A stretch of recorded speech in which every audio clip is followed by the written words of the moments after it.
오늘도 하나님의 은혜와 축복이 여러분과 여러분의 가정에 충만하시기를 주님의 이름으로 축원을 드립니다.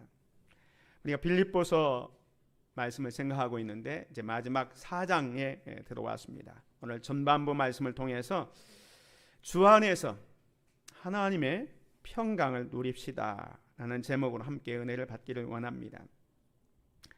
때때로 우리의 삶 속에 걱정거리가 생깁니다.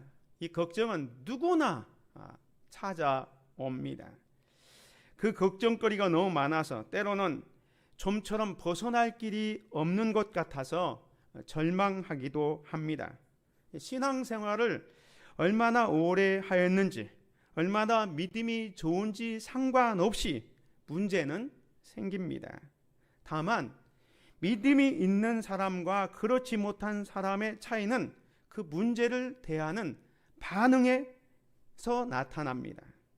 종종 사람들은 문제에 사로잡혀서 하나님이 우리와 함께 하시고 우리를 도와주신다는 사실을 잊을 때가 있습니다.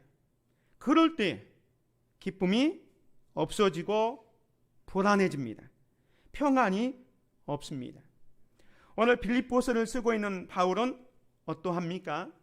지금 감옥에 갇혀 있습니다. 그러나 감옥에서 자신의 신세를 한탄하거나 원망하는 것이 아니라 오히려 감옥 안에서 감옥 밖에 있는 사람들을 향하여 위로하고 격려하고 있습니다.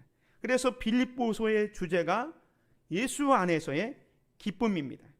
빌립보서를 보면 각 장마다 기쁨에 대해서 이야기를 해주고 있습니다. 1장에서는 바울이 자기가 비록 옥에 갇혔지만 다른 사람들과 복음을 함께 나누는 것이 기쁨이라고 합니다. 비록 감옥에 갇혔지만 감옥에서도 그 감옥의 간수와 또 감옥에 있는 죄수들에게 복음을 전할 수 있기 때문에 기쁘다. 내가 감옥에 갇혀 있는 것 때문에 바울을 시기하고 질투해서 사람들이 복음을 전했잖아요. 그런 것을 생각하면서 화를 내기보다는 1장 18절에 보면 무슨 방도로 하든지 전파되는 것은 그리스도니 이로써 내가 기뻐하고 또 기뻐하리라 이렇게 말하고 있습니다.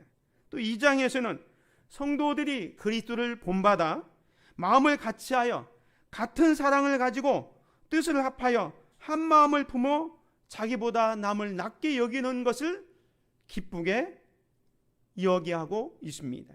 또 3장에서는 세상의 어떤 것보다 예수 그리스도를 알아가는 것이 기쁨이라고 이야기하고 있습니다. 사랑하는 성도 여러분, 아무리 어려운 상황일지라도 기뻐하고 하나님의 평강을 누리는 이 바울의 평강을 우리도 누려보기 원하지 않습니까? 여러분은 마음에 평강이 있습니까? 기쁨이 있습니까? 바울이 말하고 있는 이 기쁨과 평강은 외부적인 환경과 상관없이 하나님을 의지하는 믿음에서 오는 평강입니다. 어떤 형편과 처지에서도 성도들은 이 하나님의 평강을 누려야 합니다. 오늘 본문 말씀 4장에 오면 바울은 빌립보 교회 성도들 향해서 무엇라고 부르냐면 1절에 이렇게 이야기하고 있습니다. 그러므로 나의 사랑하고 사모하는 형제들, 나의 기쁨이요 면류관인 사랑하는 자들아. 바울이 빌립보 교회 성도들을 얼마나 사랑하고 있는 표현인지 나의 사랑하고 사모하는 형제들, 나의 기쁨이고 면류관인 사랑하는 자들아 라고 표현하고 있습니다. 사실 빌립보 교회는 바울이 2차 전도 여행 때 첫 번째 개척한 교회가 이 빌립보 교회입니다. 그래서 이 빌립보 교회 성도들이 바울의 복음 사역에 열심히 수고하고 봉사해 주었기 때문에 바울에게는 그 빌립보 교회 성도들을 생각할 때마다 늘 기쁨이 넘치고 나중에 하나님 나라에 섰을 때 그 영광의 면류관을 받게 될 모습을 그리면서 바로 그 영광의 면류관을 받을 수 있도록 해 주었던 사람들이 빌립보 교회 성도들이기 때문에 나의 기쁨이고 면류가 아닌 사랑하는 자들아 라고 표현하고 있습니다. 그런데 이 빌립보 교회가 문제가 있다는 겁니다. 그 문제는 2절에 있는 것처럼 내가 유오디아를 권하고 순두개를 권하노니 주 안에서 같은 마음을 품어라. 그 빌립보 교회 안에 유오디아와 순두개의 갈등이 있는 겁니다. 이 사람들은 여자 지도자들입니다. 사실 이 당시에 그 여자분들은 그렇게 활동이 활발하지 않았습니다. 그리스 지방의 대부분의 여자들은 밖으로 이렇게 나가지 않았어요. 그런데 이 마게도냐 지금 지역의 사람들은 아주 활동적이었습니다. 그래서 나가서 장사도 하고 심지어 이 공직에도 봉사를 했습니다. 누디아는 바로 이 빌립보 교회 초대 성도잖아요. 이 누디아는 사업을 하는 사람이었습니다. 그 열성적인 그 누디아를 통해서 이 빌립보 교회가 세워지게 된 것입니다. 오늘 본문에 나오는 이 유오디아와 순두개도 이 빌립보 교회 여자 리더들이라고 볼 수가 있습니다. 그런데 어떤 이유인지 모르지만 이 유오디아와 순두개가 그만 서로 갈등하게 됩니다. 교회 안에서 지도자급에 있는 사람들이 서로 갈등하면 교회가 문제가 생깁니다. 분파가 생깁니다. 이것이 금방 끝나는 게 아니라 지속되다 보면 전체 교회 성도들에게 영향을 미치게 되는 것입니다. 사실 유오디아라는 뜻은 좋은 향기라는 뜻을 가지고 있습니다. 순두개는 행운이라는 뜻을 가지고 있는데 좋은 향기, 행운 이런 사람들이 자기 이름값도 못하고 교회 안에서 문제를 일으키고 분쟁을 일으키고 있는 것입니다. 그래서 서로 반목해서 있기 때문에 사도 바울이 그거에 대해서 주 안에서 같은 마음을 품어라 이렇게 권면해 주고 있는 것입니다. 저들이 주님 안에 있다라는 사실을 상기시켜 주고 있습니다. 뿐만 아니라 같은 마음을 품으라는 것은 단순히 그냥 의견을 일치를 보라라는 의미 이상입니다. 주 안에서 하나됨을 이루라라는 겁니다. 너희들이 예수님의 마음을 본받아 자기를 낮추고 또 다른 사람을 세우는 겸손을 보이라 이렇게 말씀하고 있는 것입니다. 이제 이전처럼 주님 안에서 다시 하나가 되어 전처럼 복음의 진보를 위하여 애쓰라 라고 이야기해 주고 있는 겁니다. 그래서 바울이 이 빌립보 교회의 그 문제의 해결점을 제시해 주고 있는데 3절에 보면 또 참으로 나와 멍에를 같이 한 네게 구하노니, 아마 빌립보 교회에는 바울이 생각할 때에 바울과 멍에를 같이 한 어떤 분이 있었던 것 같아요. 그분 앞에 이제 당부를 하는 겁니다. 복음에 나와 함께 힘쓰던 저 여인들을 돕고, 누굽니까? 유오디아와 순두개, 서로 지금 갈등이 있지만 저들을 그리스도의 지체로 품어라 뿐만 아니라 또한 그레멘도와 그 외 나의 동력자들을 도우라. 그 이름들이 생명책에 있느니라 말씀합니다. 아마도 이 유오디아와 순두개의 갈등이 있다 보니까, 이 사람들이 지도자급에 있다 보니까, 서로 교회 안에 싸움과 분쟁이 있다 보니까 그것을 지켜보는 성도들 가운데 마음의 상처를 입었던 것 같아요. 그래서 어떤 사람은 이미 그 교회를 떠났거나 마음에 많은 아픔을 겪고 있는 거예요. 그래서 바울이 그레멘도와 그 외 나의 동력자들 도우라 라고 얘기하고 있습니다. 이 유오디아와 순두개 때문에 서로 마음의 상처를 입었거나 교회를 떠난 사람이 있다면 그들을 다 모으라는 거예요. 왜냐하면 그 이름들이 생명책에 있느니라. 유오디아도 순두개도 또 그레멘도와 다른 동력자들도 하나님 나라의 생명책에 다 있는 신실한 일꾼들이기 때문에 너희들이 주님 안에서 하나로 되어라. 그리스도의 지체로 품어라. 이렇게 사도 바울이 자기와 멍에를 같이 한 사람에게 부탁하고 있는 것을 보게 됩니다. 그러면서 이 빌립보 교회 문제를 해결해 주고 있는 말씀이 오늘 본문의 말씀이 되겠습니다. 이 말씀은 우리가 이 땅을 살아가면서 빌립보 교회 해결책일 뿐만 아니라 시대를 초월해서 모든 성도들이 하나님의 평강을 누릴 수 있는 비결을 가르쳐 주고 있습니다.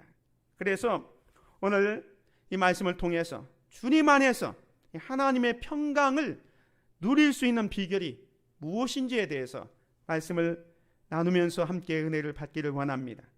첫 번째로 하나님의 평강을 누리려면 주 안에 굳게 서 있어야 합니다. 오늘 본문 말씀 1절에 보면 그러므로 나의 사랑하고 사모하는 형제들, 나의 기쁨이요 면류가 아닌 사랑하는 자들아, 이와 같이 주 안에 서라 말씀합니다. 지금 이 주 안에 서라라는 말씀은 영어 성경에 보면 주님 안에 굳건하게 서 있으라, 또 새 번역에도 주님 안에 굳건히 서 계십시오 이렇게 번역하고 있습니다. 이 서라라는 말은 헬라어로 스테케테라는 말을 번역한 건데, 이 스테케테라는 말은 흔들리지 말라, 굳건하게 서 있으라, 진지를 사수하라 이 말이에요. 이 진지를 사수하라는 것은 군대 용어인데요, 이 스테케테라는 말은 군의 전방에 가면 우리 장병들이 이 진지를 파놓고 이제 적이 쳐들어오면 거기를 사수하는 겁니다. 이 그림은 이제 진지를 사수하는 결의를 하는 장병들의 모습인데, 정말로 적이 쳐들어와도 나는 이 진지를 사수하겠다, 죽는 한이 있더라도 후퇴하지 않겠다, 이 빵카에 그냥 계속 있겠다라는 그 말이 이 스테케테, 서라 이 말이. 지금 바울은 교인들의 다툼으로 인해서 기쁨을 잃어버린 빌립보 교회들에게 조금도 흔들리지 말고 믿음에 굳게 서 있을 것을 말씀하고 있습니다. 어디에 서라는 말입니까? 바로 주 안에 서라라고 말씀하고 있습니다. 이 주 안에라는 말은 엔큐리오라는 단어인데요, 오늘 본문에만 무려 4번 반복하고 있습니다. 1절에 보면 주 안에 서라, 주 안에서 같은 마음을 품어라, 주 안에서 항상 기뻐하라, 또 예수 그리스도 안에서 너희 마음과 생각을 지키시리라 라고 말씀하고 있습니다. 주 안에 서라는 거예요. 진지가 어디냐? 주님 안이라는 거예요. 너희가 예수 그리스도를 구주로 받았기 때문에 세상 사람들이 뭐라 하더라도 흔들리지 말고 이 믿음의 진지, 예수 그리스도를 믿는 믿음 안에 굳게 서 있어라, 이렇게 지금 이야기하고 있는 것입니다. 사탄은 우는 사자처럼 호심탐탐 믿음의 성도들을 흔들어 놓습니다. 그래서 서로 반목이 생기고 갈등이 생기게 합니다. 오늘 이 유오디아와 순두계도 그런 일 때문에 교회 안에 지금 분쟁이 생겨서 교회에 문제가 생겼는데, 사도 바울은 그런 사람들을 화해시키는 장면이 뭐냐? 주님 안에 굳게 서 있으라, 너희가 주님을 믿는 사람으로서 믿음 안에 굳게 서 있으라, 이렇게 권면하고 있는 것입니다. 사탄은 오늘도 수많은 방법으로 우리를 흔들어댑니다. 그래서 삶의 기반이 흔들릴 때가 있습니다. 마음도 흔들릴 때가 있습니다. 믿음마저 흔들릴 때가 있습니다. 이때 우리는 주님 안에 굳게 서야 합니다. 주님 안에 굳게 서서 하나님의 평강을 누리시기를 주님의 이름으로 축원을 드립니다. 두 번째로 하나님의 평강을 누리려면 주님의 마음을 품어야 합니다. 오늘 본문 말씀 4절에 보면 너희 관용을 모든 사람에게 알게 하라, 주께서 가까우시니라 라고 말씀합니다. 오늘 사도 바울은 믿음의 사람들을 향해서 예수 그리스도의 마음을 품으라 라는 말씀을 하시고, 여기 5절에는 너희 관용을 모든 사람에게 알게 하라, 주께서 가까우시니라 라고 말씀하고 있습니다. 이게 관용이라는 단어는 영어로는 젠틀리스라고 번역하고 있고요. 공동 번역에는 너그러운 마음이라고 했습니다. 너희의 너그러운 마음을 모든 사람에게 보이십시오라고 했습니다. 사실 믿음의 성도들 가운데도 다른 사람의 허물에 대해서 관용하기보다는, 용서하기보다는 들추어내고 정죄하는 경우가 종종 있습니다. 사도 바울은 성도들이 주 안에서 항상 기뻐해야 할 뿐만 아니라 다른 사람에게 적극적으로 관용을 보일 것을 촉구합니다. 용납하기 싫어도 자기 자신을 위해서 용납하라라는 말입니다. 사과를 하거나 받아들여야 할 때 자존심 때문에 또 고집 때문에 그 기회를 놓치면 시간이 지나갈수록 더 어려워집니다. 또한 함부로 비판해서도 안 됩니다. 아무리 옳은 말을 한다 할지라도 이 비판의 말을 자주 하는 사람 곁에 있으면 마음이 불편해집니다. 관용은요, 이웃과의 관계에서 나타납니다. 이 관용이라는 원래 단어는 어원적으로 보면 자기는 합법적으로 권한이 있지만 다른 사람을 위하여 자기의 권리를 주장하지 않는다는 의미도 있습니다. 젠틀리스, 온유, 이런 표현을 이 관용에서 표현할 수 있는데요. 자기의 마음과 생각을 다스리는 것, 쉽게 성내지 않는 것을 의미합니다. 왜 우리가 다른 사람의 실수를 용서하지 못합니까? 그것은 자기 안에 상처가 치유되지 않았기 때문입니다. 남의 실수가 잘 보이고 남을 자꾸 판단하려 하는 사람들을 많이 보면 그 사람에게 문제가 있는 경우가 종종 있습니다. 관용이란 자신보다 다른 사람을 먼저 생각하는 이 너그러운 마음, 부드럽고 점잖은 성품, 다른 사람의 허물을 참고 받아들이는 것이 관용, 젠틀입니다. 이 젠틀이라는 것은 신사적이다라는 거죠. 젠틀맨 하잖아요. 주님 안에 있을 때에 우리는 이런 마음을 품고 살아갈 수가 있는 것입니다. 그런데 이 마음은 얼마나 넓어야 하느냐? 여기 있는 것처럼 너희 관용을 모든 사람에게 알게 하라 그랬습니다. 모든 사람이 알 정도로 넓어야 된다는 거예요. 우리 마음이 좁은 사람을 밴댕이 소갈딱지만 하다 그러잖아요.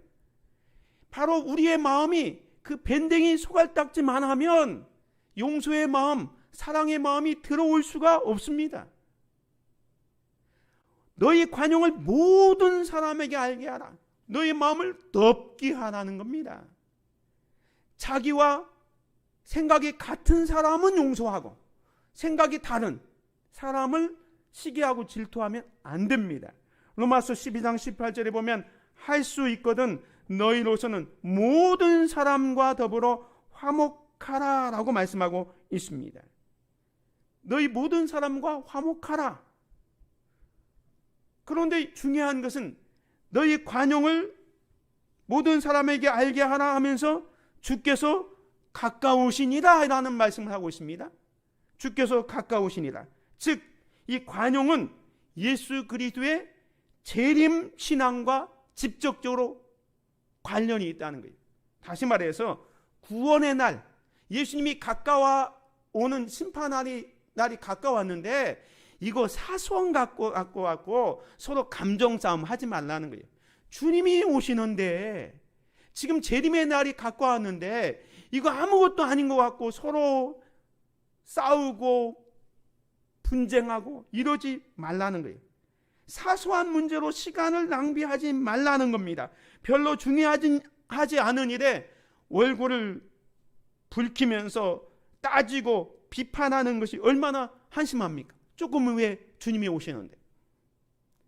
그래서 사도 바울은 주님이 가까이 왔기 때문에, 심판날이 가까웠기 때문에 그때는 모든 것이 밝히 드러나게 될 것이기 때문에 우리가 모든 사람 앞에 너의 관용을 알게 하라. 할 수 있거든 모든 사람으로 더불어 화목하라 라고 말씀하고 있습니다. 바울은 골로새서에서 이런 말씀을 합니다. 누가 누구에게 불만이 있거든 서로 용납하여 피차 용서하되 주께서 너희를 용서하신 것 같이 너희도 그리하고, 예수 그리스도께서 우리를 용서하신 것 같이 우리도 다른 사람을 용서하고 사랑하라 라고 말씀합니다. 예수 그리스도의 마음으로 그렇게 품어라는 겁니다. 그럴 때 평강이 온다는 거예요. 베드로전서 3장 9절에도 보면 악을 악으로 욕을 욕으로 갚지 말고 도리어 복을 빌라. 이를 위하여 너희가 부르심을 받았으니 이는 복을 이어받게 하려 하심이라 라고 말씀하고 있습니다. 갈등이 심각하다 보면 그걸 빨리 풀지 않으면요 계속 서로 간에 반목이 생기고 문제만 생기게 됩니다. 사실 갈등은 시간이 지난다고 해서 저절로 해결되지 않습니다. 왜냐하면 마귀 사탄은요 한번 물었다 하면 놓지 않기 때문에 이 갈등의 마음을 서로 풀지 않으려고 합니다. 그때 필요한 건 뭡니까? 내가 먼저 예수 그리스도의 마음으로 이해하고 용서하고 사랑하는 거예요. 그래야 갈등이 풀어지게 되는 것입니다. 만약에 이 갈등을 풀지 않으면 계속해서 마음의 평강이 찾아오지 않습니다. 사랑하는 성도 여러분, 혹시 여러분 마음 가운데 다른 사람은 몰라도 내가 저 사람은 절대로 용서 못해 막 이런 분들도 있어요. 내가 이것도 용서하고 저것도 용서하고 저 사람도 용서하고 다 용서하는데 이것만은 절대로 용서하는데 저 사람은 내가 절대 용서 못해. 이런 사람이 있습니까? 이런 마음이 있다면 아직까지 우리 마음속에 예수 그리스도를 나의 주인으로 나의 왕으로 모시지 못한 증거입니다. 오늘 우리 믿음의 성도들은 여기 베드로전서 3장 9절에 있는 것처럼 악을 악으로 욕을 욕으로 갚지 말고 도리어 복을 빌라 그랬습니다. 다른 사람을 축복해야 됩니다. 이를 위하여 너희가 부르심을 받았다고 그랬습니다. 우리가 성도로 부름을 받았다면, 예수 그리스도를 부름을 받았다면 다른 사람을 저주하고 욕하는 게 아니라 오히려 축복하고 저들을 잘 될 수 있도록 해야 할 의무가 있다는 겁니다. 그런 마음이 있을 때에 우리 마음에 평강이 찾아옵니다. 사랑하는 성도 여러분, 여러분이 누구와 갈등이 있습니까? 다른 사람을 미워하고 용서하지 못하면 자신도 마음의 평화가 없습니다. 하나님의 평강을 누리려면 예수님의 마음으로 이웃을 용서하십시오. 사랑하십시오. 그리하면 하나님의 평강이 찾아올 것입니다. 세 번째로 하나님의 평강을 누리려면 모든 것을 주님께 맡겨야 합니다. 오늘 본문 말씀 6절 7절에 보면 아무것도 염려하지 말고 다만 모든 일에 기도와 간구로 너희 구할 것을 감사함으로 하나님께 아뢰라. 그리하면 모든 지각에 뛰어난 하나님의 평강이 그리스도 예수 안에서 너희 마음과 생각을 지키시리라 라고 말씀하고 있습니다. 우리가 신앙생활을 잘하고 또 주변 사람들과 좋은 관계를 가지고 살아간다 할지라도 우리를 염려하게 만드는 일이 항상 있게 마련입니다.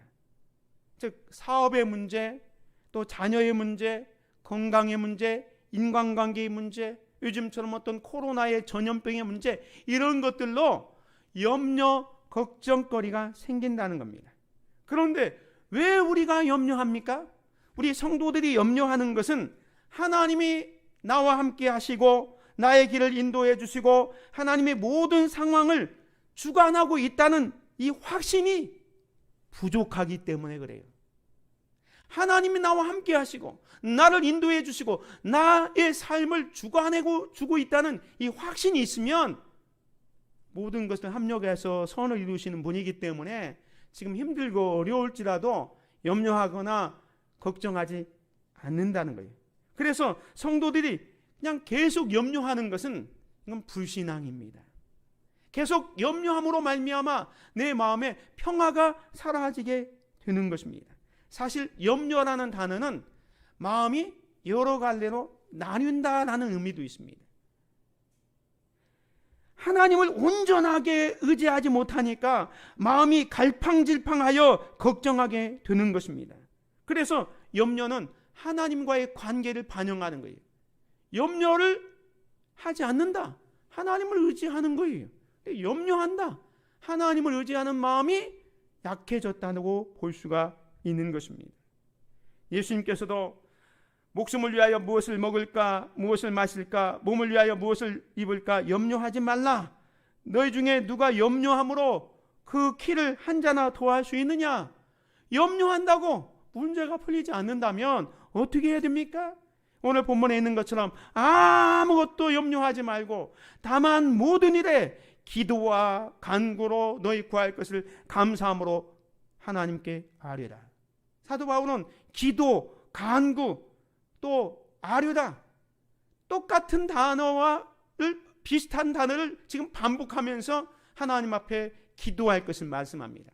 이렇게 기도할 때 하나님께서 응답해 주신다. 그리하면 모든 지각에 뛰어난 하나님의 평강이 그리스도 예수 안에서 너의 마음과 생각을 지키시리라. 아멘. 야고보 기자도 너희 중에 고난당하는 자가 있느냐? 그는 기도할 것이요 그랬어요. 기도하지 않는 것은요, 교만한 거예요. 왜? 하나님을 의지하지 않는 거니까. 하나님의 도우심 없이도 내 혼자 이 염려, 걱정거리를 스스로 해결할 수 있다고 생각하니까 기도하지 않는 거예요. 야고보 기자는 분명히 우리에게 권면합니다. 너희 중에 고난당하는 자가 있느냐? 그는 기도할 것이요 라고 말씀합니다. 하나님은요, 험난한 세상의 피난처가 되십니다. 광야와 같은 인생의 장막이 되어주십니다. 기도는 성도들에게 최선의 방책이기 때문에 우리가 염려하기 전에 걱정하기 전에 먼저 주님 앞에 나와야 됩니다. 그리고 주님 앞에 맡겨야 됩니다. 그래서 베드로는 이렇게 얘기합니다. 너희 염려를 다 주께 맡기라. 이는 그가 너희를 돌보심이라. 여러분의 염려를 다 주님께 맡기라는 겁니다. 그러면 주님께서 우리를 책임져 주신다라는 말씀입니다. 잠언 16장 3절에도 보면 너의 행사를 여호와께 맡기라. 그리하면 네가 경영하는 것이 이루어지리라. 여러분이 계획하고 있는 것, 여러분이 행하는 모든 것을 하나님께 맡기라는 겁니다. 그러면 하나님께서 우리가 경영하는 것을 성취할 수 있도록 도와주신다. 이렇게 말씀하고 있습니다. 사랑하는 성도 여러분, 요즘 무엇 때문에 염려하고 걱정하고 있습니까? 기도할 수 있는데 왜 걱정하십니까?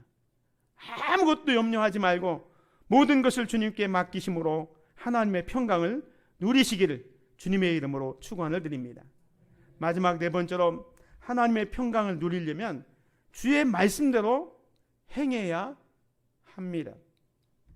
오늘 8절 9절에 보면 끝으로 형제들아 무엇이든지 참되며 무엇이든지 경건하며 무엇이든지 옳으며 무엇이든지 정결하며 무엇이든지 사랑받을 만하며 무엇이든지 칭찬받을 만하며 무슨 덕이 있든지 무슨 기림이 있든지 이것들을 생각하라. 지금 바울은 8절에서 그 당시의 철학자들이 우리 인간이 가져야 할 최고의 도덕에 대해서 이야기합니다. 뭡니까? 다른 사람에게 칭찬 받는 것, 또 다른 사람 참되게 살아가는 것, 또 경건한 것, 무엇이 옳은지 정결한 것, 사랑받을 만한 것, 칭찬받을 만한 것, 뭐 이런 것들은 그 당시에 사람들이 가져야 할 그 인간의 덕목이었습니다. 근데 여기에 한 가지를 더 첨가하는데 이것들을 생각하라. 이것들이라는 것은 하나님의 말씀입니다. 그것이 바로 9절에 너희는 내게 배우고 받고 든 바를 행하라.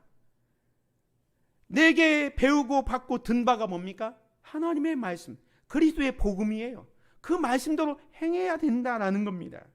다시 말해서 우리가 하나님과 신앙생활 잘하고 또 다른 사람과 문제가 별로 없고 기도를 많이 해도 마음에 참된 평강이 없는 이유는 우리가 하나님의 말씀대로 제대로 살지 못할 때에 평강이 찾아오지 않는다는 거예요. 그래서 하나님의 말씀대로 행하라 이렇게 말씀하고 있습니다. 시편 기자는 이렇게 얘기합니다.